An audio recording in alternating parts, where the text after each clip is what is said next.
Talofalova, Malo Eleleis, Uncle Sam here. I just want to talking to you and also light a bit of shade Should have been a to. lot. Huh? Should have been a lot. Why you want to do that? Because it's the same. Oh yeah. I just want to shed a bit of light about what's happening in the moment with Matematonga supporters and Samoa supporters. You know, there's a lot of talk, people saying Samoa got a beef with Tonga and Tonga got a beef with Samoa. I want to say it's a historical thing. It's been happening a long time. Even when I was born as well, I was the same. Me and my friend, my Tongan friend Johnny, we used to have a beef. Sometimes we have a chicken. I only say no when Johnny say he want to have a horse.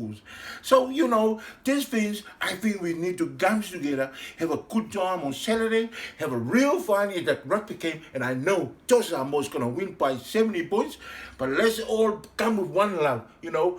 Offer is alofa, love is love, talk also air. That's what I'm talking about. So see you Saturday in Waikato, and hopefully there's not going to be no need for any evacuation or emergency and things like that.